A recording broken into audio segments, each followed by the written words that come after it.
ഇതെല്ലാം കഴിഞ്ഞ് തിരിച്ചു വരുമ്പോഴും ഓരോ യാത്രയും കഴിഞ്ഞ് വരുമ്പോൾ ആ പരിപാടിയെ എഡിറ്റ് ചെയ്ത് ഒരു ട്രാവൽ പരിപാടിയാക്കി ദൂരദർശനിൽ ഞാൻ എത്തിക്കും, ഏഷ്യാനെറ്റിലെത്തിക്കും. ആ സമയമായപ്പോഴേക്കും കൈരളി TV ആരംഭിച്ചിരുന്നു, അവിടെ എത്തിക്കും. ഈ കാസറ്റുകൾ അവരുടെ ലൈബ്രറികളുണ്ട്. പ്രോഗ്രാം പ്രൊഡ്യൂസേഴ്സിനോട് കാര്യങ്ങൾ പറയും. അവർ അല്പം നെറ്റി ചുളിച്ചുകൊണ്ട് ചോദിക്കും, ഇതൊരു ഡോക്യുമെൻ്ററി സ്വഭാവമുള്ളതല്ലേ? അതെ, ഡോക്യുമെൻ്ററികളൊക്കെ ഇതാരും കാണുമോ ആളുകൾ? നിങ്ങളൊന്ന് കണ്ടു നോക്കൂ. അങ്ങനെ 97 മുതൽ 2001 വരെ ഈ 3 ചാനലുകളുടെയും ലൈബ്രറിയിൽ ആരാലും ശ്രദ്ധിക്കപ്പെടാതെ സഞ്ചാരം ഇരുന്ന ഒരു കാലവും ഉണ്ട്. പിന്നീട് ഏഷ്യാനെറ്റിൽ അത്തരം പരിപാടികൾ സംപ്രേഷണം ചെയ്യാൻ സാധ്യതയുണ്ട് എന്ന് തിരിച്ചറിഞ്ഞ ഒരു പ്രോഗ്രാം ചുമതലക്കാരൻ, അദ്ദേഹം ഇപ്പോഴും അവിടെയുണ്ട്, ഇപ്പോൾ അദ്ദേഹം ജനറൽ മാനേജറാണ് അവിടുത്തെ. അദ്ദേഹം ഒരു ദിവസം എന്നെ വിളിച്ചിട്ട് പറഞ്ഞു, സന്തോഷ്, ഇങ്ങനെ ഒരു പരിപാടി ഇവിടെ ഉണ്ടല്ലോ, അത് നമുക്ക് വേണമെങ്കിൽ സംപ്രേഷണം ചെയ്യാം, ഒന്ന് ഇവിടം വരെ വരൂ. ഞാൻ ചെന്നു. അദ്ദേഹം അന്നത്തെ MD, ഇന്നത്തെയും MD അദ്ദേഹമാണ്, മാധവൻ. അദ്ദേഹത്തിൻ്റെ മുറിയിൽ നിന്ന് ഇറങ്ങി വന്നിട്ട് എൻ്റെ അടുത്ത് പറഞ്ഞു, സന്തോഷ്, ഈ പരിപാടി കൊള്ളാം, ഇത് നല്ല പരിപാടിയാണ്. ഇപ്പോഴാണ് ഞങ്ങളിത് കണ്ടത്, ശരിക്കും ഇതുവരെ കണ്ടിരുന്നില്ല. ഈ 4 വർഷത്തിനിടയ്ക്ക് അത് കണ്ടിരുന്നില്ല എന്ന സത്യം അദ്ദേഹം അപ്പോഴാണ് പറയുന്നത്. പക്ഷെ ഒരു കുഴപ്പമുണ്ട്, ഇതിന് നിങ്ങൾ ഉദ്ദേശിക്കുന്ന പ്രതിഫലമൊന്നും നൽകാൻ നിർവാഹമില്ല. ഞാൻ ചോദിച്ചു, എത്ര കിട്ടും? അദ്ദേഹം വീണ്ടും MDയുടെ അടുത്ത് പോയി തിരിച്ചു വന്നിട്ട് എൻ്റെ അടുത്ത് പറഞ്ഞു, ഈ പരിപാടിക്ക് ഒരു പൈസയും പ്രതിഫലം തരാൻ നിർവാഹമില്ല. നിങ്ങൾക്ക് വേണമെങ്കിൽ ഇത് സംപ്രേഷണം ചെയ്തു തരാം ഞങ്ങൾ. അപ്പോഴേക്കും നിങ്ങൾക്കറിയാം, ഏതാനും വർഷങ്ങൾ ടെലിവിഷൻ എന്ന സ്വപ്നം മനസ്സിൽ താലോലിച്ച് നടക്കുന്ന ഒരു ചെറുപ്പക്കാരൻ, ബന്ധുക്കളും സുഹൃത്തുക്കളുമൊക്കെ ഇയാൾ ഇതാ ടെലിവിഷനിൽ എന്തോ ആകാൻ പോകുന്നു എന്ന് പ്രതീക്ഷയോടെയും പരിഹാസത്തോടെയും നോക്കി നിൽക്കുന്ന ഒരു കാലം. സഞ്ചാരം എന്നൊരു സ്വപ്നവുമായിട്ട് യാത്രകൾ തുടങ്ങിയിട്ട് വർഷം 5 ആകാൻ പോകുന്നു. അതിൽ ആദ്യ എപ്പിസോഡുകൾ ചിത്രീകരിച്ച് എഡിറ്റ് ചെയ്ത് കഴിഞ്ഞിട്ട് തന്നെ 4 വർഷമായി. ഈ 4 വർഷം കൊണ്ട് സുഹൃത്തുക്കളും ബന്ധുക്കളും ഒക്കെ വീഡിയോ കാസറ്റുകളായി ഇത് കണ്ടു കഴിഞ്ഞു. പക്ഷെ ഇപ്പോഴും സംപ്രേഷണം തുടങ്ങിയിട്ടില്ല. അക്കാലത്ത് എനിക്ക് എൻ്റെ ബന്ധു വീട്ടുകളിലേക്ക് പോകാൻ മടിയായിരുന്നു, ഭയമായിരുന്നു, ഇവരെങ്ങാനും ഇതിനെക്കുറിച്ച് ചോദിച്ചെങ്കിലോ എന്ന്. എനിക്ക് എൻ്റെ ബന്ധുക്കളുടെ സുഹൃത്തുക്കളുടെ മുഖത്ത് നോക്കാൻ ലജ്ജയായിരുന്നു. കാരണം 5 വർഷമായി സഞ്ചിയും തൂക്കി നടക്കുന്ന ഒരുത്തനെ, ലോകം സഞ്ചരിച്ച, ലോകം കാണാൻ ഇറങ്ങിയ, നാട്ടുകാരെ ലോകം കാണിക്കാൻ ഇറങ്ങിയ ഒരുവനെ എങ്ങനെയാണ് നമ്മുടെ നാട്ടുകാർ അന്ന് കണ്ടിരുന്നതെന്ന് നിങ്ങൾക്ക് ഊഹിക്കാവുന്നതേ ഉള്ളൂ. തിരിച്ച് വീട്ടിലേക്ക് പോകണമോ എന്ന് പോലും ചിന്തിച്ച യാത്രകളായിരുന്നു അക്കാലത്തെ എൻ്റേത്. പരാജയപ്പെട്ട് കഴിഞ്ഞു എന്ന് എനിക്ക് ഉറപ്പായിരുന്നു. ആ അവസ്ഥയിൽ അവസാനത്തെ അടിയാണ് ഏഷ്യാനെറ്റിൽ നിന്ന്.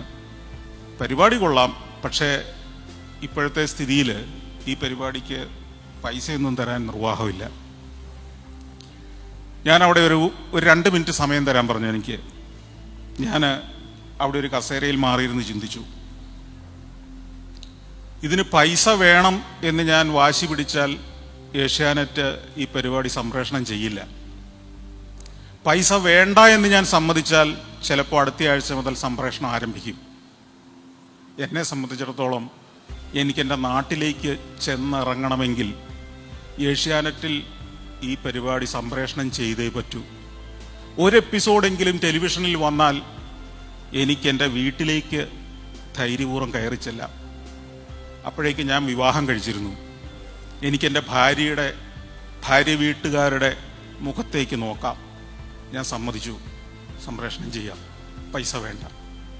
അങ്ങനെ ഏകദേശം 2001 മുതൽ 2012 വരെ 1 രൂപ പോലും പ്രതിഫലം വാങ്ങാതെ ഞാൻ സഞ്ചാരം നിർമ്മിച്ചു കൊടുത്തുകൊണ്ടിരുന്നു. ഏഷ്യാനെറ്റ് ഒരു പൈസയും എനിക്ക് തന്നില്ലെങ്കിലും ഏഷ്യാനെറ്റ് എന്നെ ജീവിക്കാൻ പഠിപ്പിച്ചു കഴിഞ്ഞിരുന്നു. അപ്പോഴേക്കും ഞാൻ സഞ്ചാരം ഏതാനും എപ്പിസോഡുകൾ സംപ്രേഷണം ചെയ്തു കഴിഞ്ഞപ്പോഴേക്കും ഏഷ്യാനെറ്റിൽ നിന്ന് ഈ പറഞ്ഞ സുഹൃത്ത് തന്നെ, അദ്ദേഹത്തിൻ്റെ പ്രശ്നങ്ങൾ ആദ്യമേ പറഞ്ഞിരുന്നല്ലോ, പണത്തിൻ്റെ പ്രശ്നം. എൻ്റെ അടുത്ത് പറഞ്ഞു, പലരും ഏഷ്യാനെറ്റിൽ വിളിക്കുന്നുണ്ട്, ഇതിൻ്റെ CD കിട്ടുമോ എന്ന് ചോദിക്കുന്നുണ്ട്. ആ വിളിക്കുന്ന നമ്പറുകൾ നിങ്ങൾക്ക് തരാം, നിങ്ങൾക്ക് ഇതിൻ്റെ CD കുറച്ചൊന്ന് പ്രിൻ്റ് എടുത്തുകൂടെ? ഞാനത് വലിയ കാര്യമാക്കിയില്ല ആദ്യം. ഇനി അതിനും കൂടിയുള്ള പണം മുടക്കാൻ നമ്മുടെ കയ്യിലില്ല. വീണ്ടും ഏതാനും ആഴ്ചകൾ കഴിഞ്ഞപ്പോൾ ഏഷ്യാനെറ്റിൽ നിന്ന് പലരും വിളിക്കാൻ തുടങ്ങി, അവിടുത്തെ റിസപ്ഷനിസ്റ്റ് ഉൾപ്പെടെ. ഇവിടെ പലരും ഇങ്ങനെ വിളിക്കുന്നു, സഞ്ചാരം എന്ന് പറഞ്ഞ പരിപാടിയുടെ CD കിട്ടുമെന്ന് ചോദിക്കുന്നു. അപ്പോൾ എനിക്കൊരു തോന്നൽ, ഇത് CD ആക്കിയാലോ. അങ്ങനെ ഞാനും എഡിറ്റ് ചെയ്യുന്ന എൻ്റെ സുഹൃത്തും കൂടെ ചേർന്ന് ഞങ്ങളുടെ ഹോം കമ്പ്യൂട്ടറിൽ റൈറ്റ് ചെയ്ത് ഞങ്ങൾ തന്നെ ഉണ്ടാക്കിയൊരു സ്റ്റിക്കറൊക്കെ ഒട്ടിച്ച് ഈ CD വിൽപ്പന ആരംഭിച്ചു. ഇതധികം വിൽക്കില്ല എന്ന് അന്ന് തോന്നിയിരുന്നത് കൊണ്ട് ഏതാണ്ടൊരു വൈരാഗ്യ ബുദ്ധിയോടെ അതിന് ഞാൻ ഒരു സെറ്റിന് 3500 രൂപയും വിലയിട്ടു. അക്കാലത്ത് ആരും ഇടാത്ത വില. പക്ഷേ ഈ 3500 രൂപയ്ക്ക് നാട്ടുകാർ വാങ്ങാൻ തുടങ്ങി. ഞാൻ എന്ത് ചെയ്താലും അതിനെതിരായിരിക്കും നാട്ടിൽ നടക്കുക എന്ന് എനിക്ക് മനസ്സിലായി.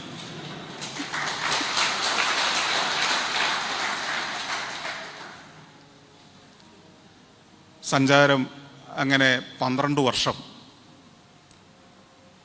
100 കണക്കിന് സെറ്റ് CD വിറ്റു. ക്രമേണ ഒരു ടെലിവിഷൻ ചാനൽ പ്രവർത്തിക്കുന്നത് എങ്ങനെയെന്ന് എനിക്ക് ബോധ്യമായി.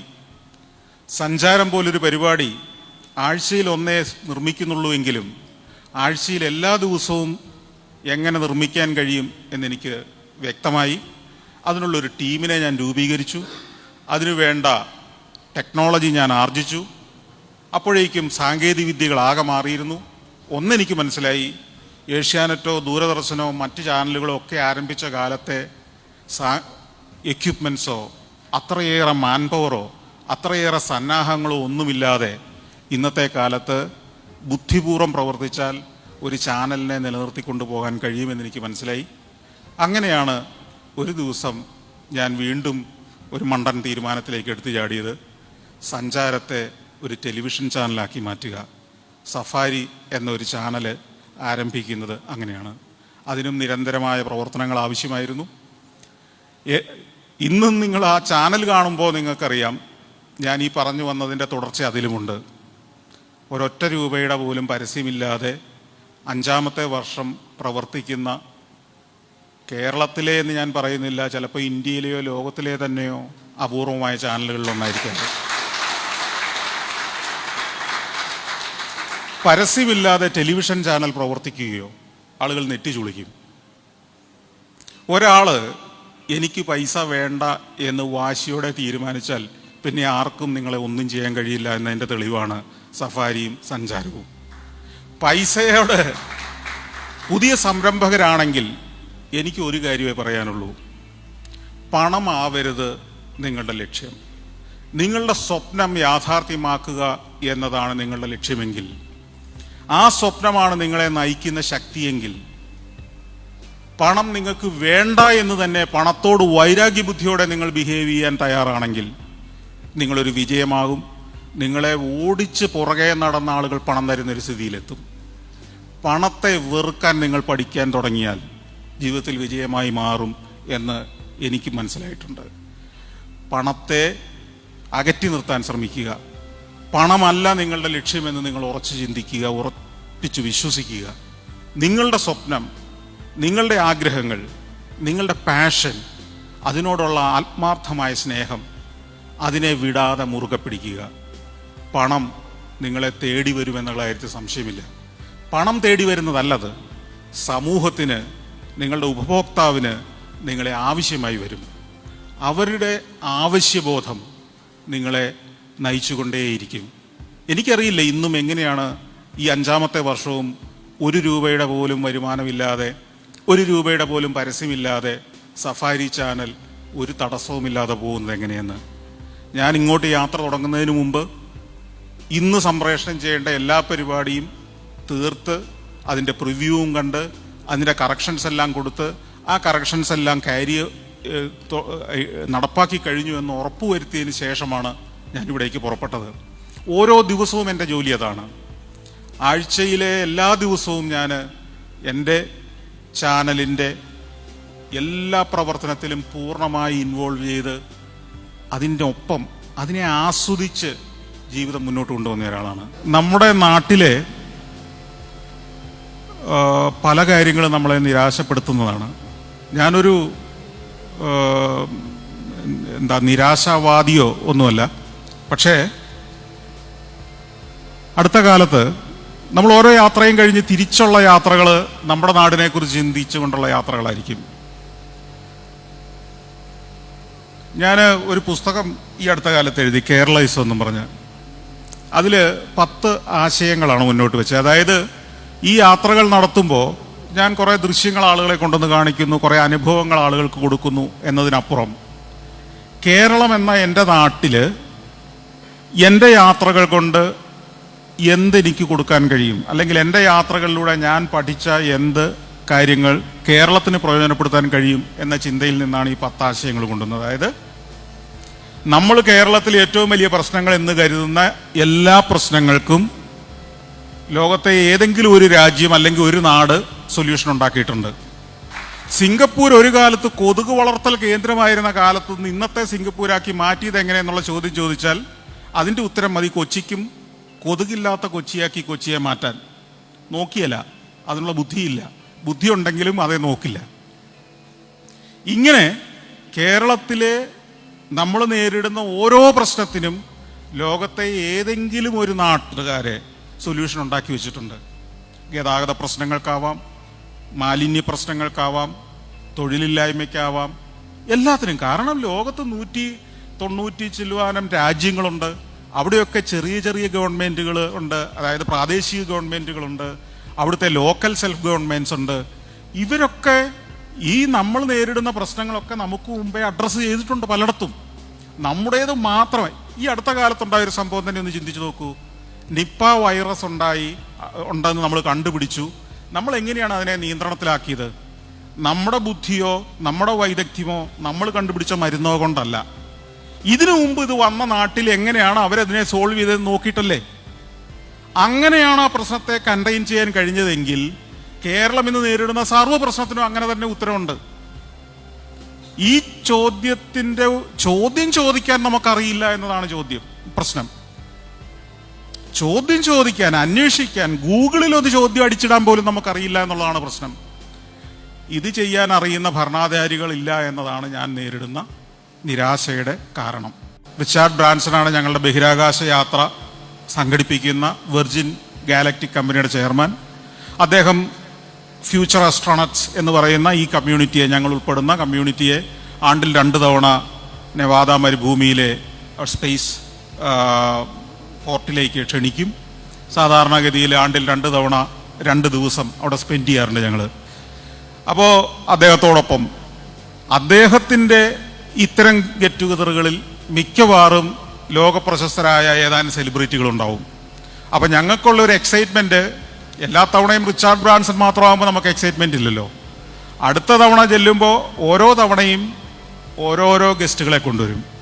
ഒരു തവണ ഇപ്പോൾ കാലിഫോർണിയയുടെ ഗവർണറായിരിക്കാം. ചില സമയത്ത് കാലിഫോർണിയയുടെ ഗവർണർ ആർണോൾഡ് ഷ്വാസ്നഗറായിരിക്കാം. അദ്ദേഹമായിരുന്നിട്ടുണ്ട്, അദ്ദേഹത്തോടൊപ്പം അത്താഴം കഴിച്ചിട്ടുണ്ട്.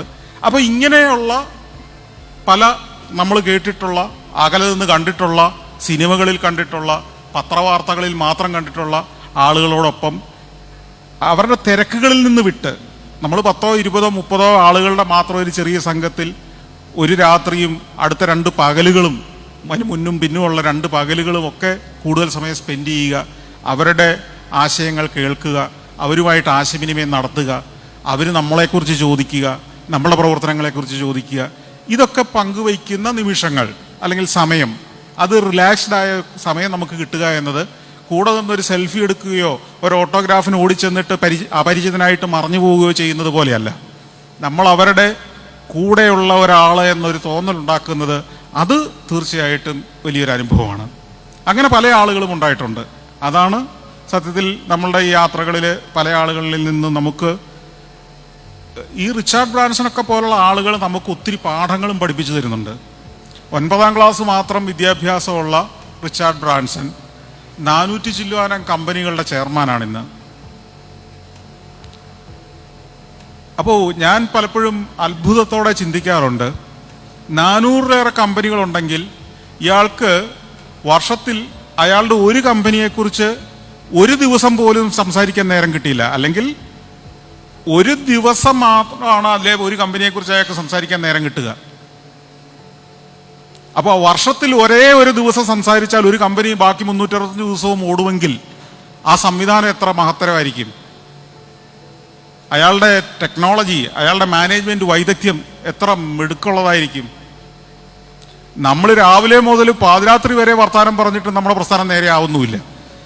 365 ദിവസവും നിരന്തരം സ്പേസിലേക്ക് അമേരിക്ക അയച്ചുകൊണ്ടിരുന്ന എൻഡവർ എന്ന് പറയുന്ന സ്പേസ് ക്രാഫ്റ്റ് ഉണ്ട്, ഷട്ടിലുണ്ട്. അത് യാത്രയൊക്കെ അവസാനിപ്പിച്ച് ഇപ്പോൾ ഈ മ്യൂസിയത്തിൽ വന്ന് കിടക്കുകയാണ്. അതിനെ സീലിംഗിൽ നിന്ന് തൂക്കിയിട്ടിരിക്കുക. നമ്മുടെ കൽപ്പന ചൗളയൊക്കെ യാത്ര ചെയ്ത പോലെ തന്നെയുള്ള എൻഡവർ എന്ന വാഹനം. ഈ വാഹനത്തിൻ്റെ അടിയിലാണ് പാർട്ടി. എന്നിട്ട് ഈ പാർട്ടി ഞങ്ങൾക്ക് ഹോസ്റ്റ് ചെയ്യുന്നതും ഞങ്ങളെ സ്വീകരിക്കുന്നതും ഈ എൻഡവറിനെ 6 തവണ സ്പേസിൽ കൊണ്ടുപോയ പൈലറ്റാണ്. അദ്ദേഹമാണ് വന്ന് ഞങ്ങൾക്ക് ഈ എൻഡവറിനെ പരിചയപ്പെടുത്തി തരുന്നത്. എന്ന് മാത്രമല്ല, അദ്ദേഹം ഈ വെർജിൻ്റെ ഈ സ്പേസ് മിഷനിലെ പൈലറ്റായിട്ട് ആ കമ്പനിയിൽ ജോയിൻ ചെയ്ത ദിവസമായിരുന്നു അന്ന്. അതുകൊണ്ടാണ് അദ്ദേഹം അന്ന് അവിടെ ഉണ്ടാവാൻ കാര്യം. നമ്മൾ കാണാത്ത കേരളത്തിലെ ചെറിയ ചെറിയ ചെറിയ ചെറിയ പ്രശ്നങ്ങളൊന്നും വലിയ പ്രശ്നങ്ങളല്ല എന്ന് ഈ ഷട്ടിലിൻ്റെ ചുവട്ടിലിരുന്ന് ഇങ്ങനെ സ്വപ്നം കാണുമ്പോൾ നമുക്ക് തോന്നും. ഇത്തരം ഷട്ടിലുകളുടെ ചുവട്ടിൽ പോയിരുന്ന് സ്വപ്നം കാണുക എന്നതാണ് ഞാൻ പറയുന്ന യാത്രകൾ എന്ന് പറയുന്നത്. എവറസ്റ്റിൻ്റെ മുകളിൽ പോയിരുന്നിട്ട് ചെറിയ സ്വപ്നങ്ങൾ കാണുമ്പോൾ നിങ്ങൾ എൻ്റെ ജന്മനാടായ പാലക്കാട്ടുമലയിൽ ഇരുന്ന് സ്വപ്നം കാണുന്നതിനേക്കാൾ വലിയ സ്വപ്നങ്ങൾ കാണാൻ ശീലിച്ചിട്ടുണ്ടാവും. ആ സ്വപ്നത്തിന് സ്വാഭാവികമായിട്ടും വലിപ്പം ഉണ്ടാവും. നമ്മൾ നമ്മുടെ കിണറുകളിൽ, ചെറിയ കുളങ്ങളിൽ കിടക്കുന്നതിന് പകരം സമുദ്രത്തിലേക്ക് ഇറങ്ങി നീന്താൻ തുടങ്ങുന്നു. അവിടെ നമ്മുടെ സ്വപ്നങ്ങളുടെ വലിപ്പം, അതിൻ്റെ മാഗ്നിറ്റ്യൂഡ് വലുതായി മാറുന്നു. ആ സ്വപ്നം നിങ്ങളെ മാത്രമല്ല, നിങ്ങൾക്ക് ചുറ്റുമുള്ളവരെയും സ്വാധീനിക്കാൻ തുടങ്ങുന്നു. വലിയ സ്വപ്നം കാണണമെങ്കിൽ വലിയ ആംബിയൻസിലേക്ക് നിങ്ങൾ പോകണം. നിങ്ങൾ പെട്രോണാസ് ടവറിൻ്റെ ചുവട്ടിൽ പോയിരുന്ന് കാണുന്ന സ്വപ്നം മറൈൻ ഡ്രൈവിലെ പഴയ ബാങ്ക് ഓഫ് കൊച്ചിയുടെ കെട്ടിടത്തിൻ്റെ ചുവട്ടിൽ പോയിരുന്ന് കാണുന്ന സ്വപ്നത്തിൻ്റെ പല മടങ്ങ് വലുതായിരിക്കും. ബുർജ് ഖലീഫയുടെ ചുവട്ടിൽ അതിൻ്റെ ചുവരുകളിൽ ചാരി നിന്ന് മുകളിലേക്ക് നോക്കിക്കൊണ്ട് കാണുന്ന സ്വപ്നം, അല്ലെങ്കിൽ അതിൻ്റെ ഏറ്റവും മുകളിലത്തെ ഒബ്സർവേഷൻ ഡെക്കിൽ പോയി നിന്ന് ആ നഗരത്തെ ആകെ കണ്ടുകൊണ്ട് നിങ്ങൾ കാണുന്ന സ്വപ്നം, നിങ്ങൾ ഡ്രീം ചെയ്യുമ്പോൾ നിങ്ങളുടെ ഡ്രീം വലിയൊരു ഡ്രീമായി മാറുന്നത് നിങ്ങൾ തന്നെ അനുഭവിക്കും. എന്നെ സ്വപ്നങ്ങൾ കാണാൻ പഠിപ്പിച്ചതൊക്കെ ഈ യാത്രകളാണ്. ഈ യാത്രകളിലൂടെ നമ്മളെപ്പോലെ 5.5 അടി പൊക്കവും എന്നേക്കാൾ തൂക്കവും കുറഞ്ഞ കൊച്ചു മനുഷ്യരാണ് ഈ അത്ഭുതങ്ങളെല്ലാം സൃഷ്ടിച്ചു വെച്ചിരിക്കുന്നത് എന്ന് തിരിച്ചറിയുമ്പോൾ എങ്കിൽ പിന്നെ എനിക്കും എന്തുകൊണ്ടായിക്കൂടാ എന്ന തോന്നൽ എനിക്ക് സ്വയം ഉണ്ടാവുന്നു.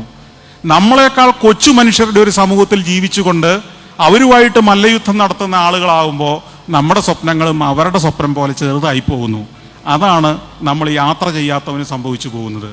നമ്മളെക്കാൾ ചെറുതായ മനുഷ്യരുമായി കലഹിച്ച് ജീവിച്ച് തീർക്കാതെ വലിയവരുടെ ലോകത്തേക്ക് നടന്നു ചെല്ലേ, എന്നിട്ട് അവർ കണ്ട വലിയ സ്വപ്നങ്ങളുടെ ഭാഗമാവുക, ആ സ്വപ്നങ്ങളുടെ ഷെയർ ഹോൾഡർ ആവുക. അതിനേക്കാൾ വലിയ സ്വപ്നങ്ങൾ നമുക്കും സാധ്യമാണെന്ന ആത്മവിശ്വാസം വളർത്തുക. അത് മാത്രം മതി എന്നാണ് എനിക്ക് തോന്നുന്നത്.